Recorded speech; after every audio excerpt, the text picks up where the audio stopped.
ये जो जाल की है इसके नीचे कितने जीव रहते हैं? मैं तो सांप भी रहते हैं यहाँ पे। बिल्कुल, सांप तो बहुत बड़े बड़े सांप यहाँ खूब रहते हैं। बड़े-बड़े सांप को रहते चाहिए। सबसे बड़ा सांप इसका मतलब 6 फुट लंबा है।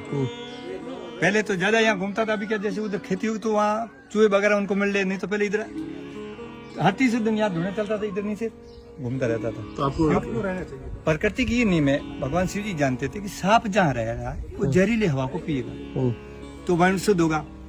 धुआं चल रहा वहाँ भी हवा शुद्ध होगी, गाय रहती वहाँ भी हवा शुद्ध होगी, गूगल है वहाँ भी हवा शुद्ध होगी।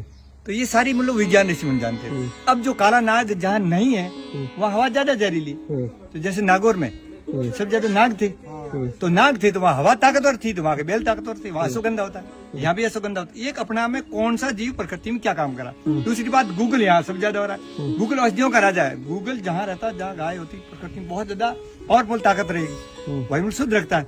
ये सारी गणित हमारे बुजुर्गों का थी वायुमंडल के बारे में। आज जो गाय भी नहीं, गूगल भी नहीं, काले नाग भी नहीं, और वायुमंडल ये क्या रखा हुआ है? ये तो किसी भगत ने चने दिए, सुबह भिगो देता हूँ और कूट के जो है थोड़ा दाना मिला गौ माता को दे देंगे, कूटने से उसकी तासीर। ये जाल हो गई, इसमें पूरा गोबर लिपा हुआ है और सारे जीव जंतु यहाँ रहते हैं। इसमें तो करोड़ों रहते हैं, उनका घर है।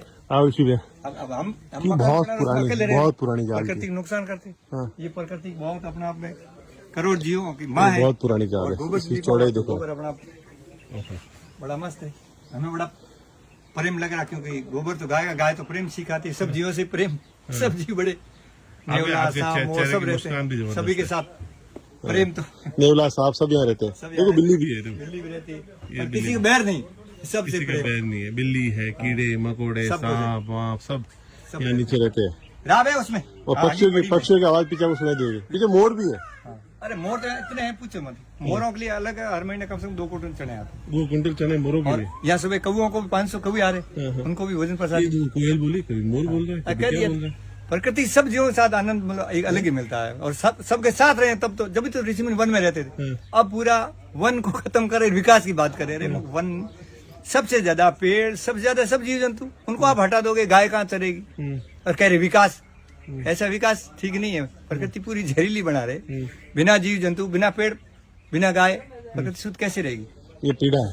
पर आदमी तो आज जब मरता है, जब लास्ट समय आता है, तब उसको लगता है कि मैंने कुछ गलत किया। अब तो समझ में नहीं आता। अब तो क्या कि सिस्टम क्या, प्रकृति के साथ जुड़ नहीं रहे, तो उसको भौतिकता में इतना वो आगे बढ़ रहा, विकास कर रहा हूँ। डीजल पेट्रोल कितना जल रहा है, उसकी जगह कृष्ण जी ने बोला घी, और कृष्ण जी कितना ज्ञान था कि गोबर जो है धरती पे रहेगा तो धरती को नीचे से ठंडा और शुद्ध करेगा। घी ओजोन पर तो धरती बीच पूरे वर्ण शुद्ध करने के लिए गाय चाहिए। अब क्या ओजोन पर भी टूट गई, इधर भी जहर। फिर कह रहे विकास, कहाँ विकास किया। विकास के बारे में कृष्ण जी जानते थे कि भी धरती से ओजोन पर अगर आपको ठीक रखना तो गाय धरती भी ज्यादा होनी चाहिए, गोवर्धन पहाड़, फिर पहाड़ होना चाहिए, क्योंकि पहाड़ों में बहुत पेड़ पौधे जड़ी बूटियां सब जीव जंतु रहते।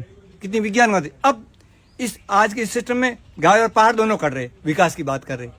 दोनों क्यों काट रहे भाई, जो चीज आपने बढ़ाई नहीं, प्रकृति में एक रीढ़ की हड्डी है, गायब हो गए, पूरे खा रहे। और जिस दिन वो आएगी, जो ये इंसान अपनी कब्रें बना रहा है, मैं कह रहा हूँ, क्योंकि जो भूकंप के लिए हमारे पहले ऐसे मकान बनाते थे, इसमें भूकंप भी नहीं रहेगी और गर्मी भी नहीं लगेगी। ये जो कुटिया आपने, क्यों भूकंप आएगा तो कुछ नहीं, और गर्मी से भी नहीं। और जो बना रहे, गर्मी में जलेगा और भूकंप में कब्र में दब जाएगा। और फिर पूरी प्रकृति में जैसी भूकंप आए, वो आप मलबा कहाँ डालोगे। जैसे मकान है, इसको खेत में डालेंगे, खेत ताकत नहीं। उनके पुराने बुजुर्गों की गणित बहुत ऊंची थी। इन्होंने जो पुरानी विज्ञान थी मिटाई और विनाश की गंगा भाई बिल्कुल ये कर रहे। सभी जीव जंतु मनुष्य के लिए उपयोगी है। बिल्कुल वो सहयोगी, उनके साथ रहेंगे तो अपना और बढ़ेगा। हम उसको हटा के ले रहे तो फिर हम रोगी हो गए ना।